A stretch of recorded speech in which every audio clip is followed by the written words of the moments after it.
আজকে আমি আপনাদের কাঁচা আমের মিষ্টি আচার দেখাবো। এই আচারটা খেতে অসাধারণ। আসসালামু আলাইকুম ভিউয়ার্স, কেমন আছেন সবাই? আশা করি সবাই ভালো আছেন।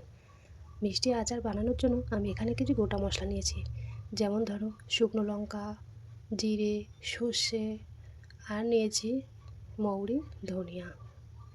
এই সব মশলাগুলোকে আমি এখন একটা শুকনো কড়াইয়ের মধ্যে হালকা ভেজে নেব।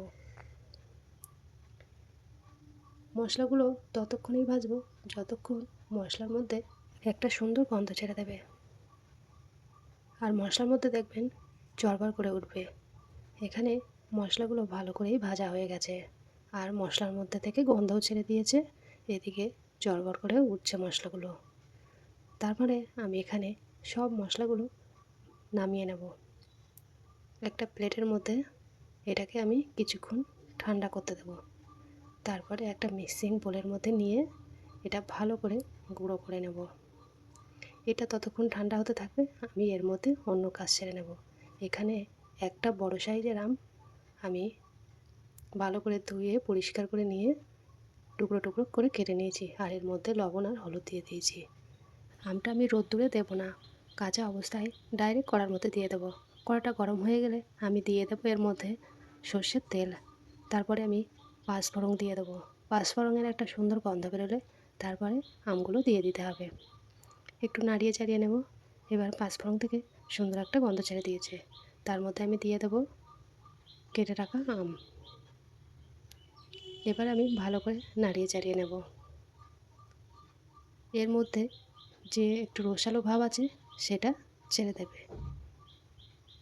এখানে কোনো পানি অ্যাড করতে হবে না। এখানে দেখেন আমের থেকে একটু রসালো ভাব ছেড়ে দিয়েছে, তারপরে শুকিয়েও গেছে। এরপরে আমি দিয়ে দেবো চিনি। চিনিটা দেওয়া হয়ে গেলে আমি এখানে দিয়ে দেবো কাশ্মীরি লঙ্কার গুঁড়ো। তারপরে দিয়ে দিলাম বিট লবণ। এবারে সবগুলোকে আমি ভালো করে মিশিয়ে নেব। এই আমটা আমরা চিনি গলে যাওয়া পর্যন্ত কুক করতে থাকবো, ভালো করে যতক্ষণ নাড়াতেই থাকবো। এখানে আমার চিনিটা অনেক মোটা দানার ছিল, তাই জন্য একটু দেরি হচ্ছিল। এখানে আমগুলো অনেক গলে যাবে আর চিনিটাও পুরোপুরি গলে যাবে। এখানে দেখেন আমটাও অনেকটা নরম হয়ে গেছে আর চিনিটাও পুরোপুরি গলে গেছে। আমের সঙ্গে সবগুলো ভালো করে মিশে গেছে। এরপরে আমি যেই মশলাটা গুঁড়ো করে রেখেছিলাম সেই মশলাটা দিয়ে দেবো। দেওয়ার পরে আবারও নাড়িয়ে চাড়িয়ে ভালো করে মিশিয়ে দেবো। এই মশলার জন্য এই আমের মিষ্টি আচারটা অনেক টেস্টি হবে। আপনারা বাড়িতে একবার হলেও ট্রাই করতে পারেন। খুব সহজে এই আমের মিষ্টি আচারটা বানিয়ে নেওয়া যায় অল্প কিছু উপকরণ দিয়েই।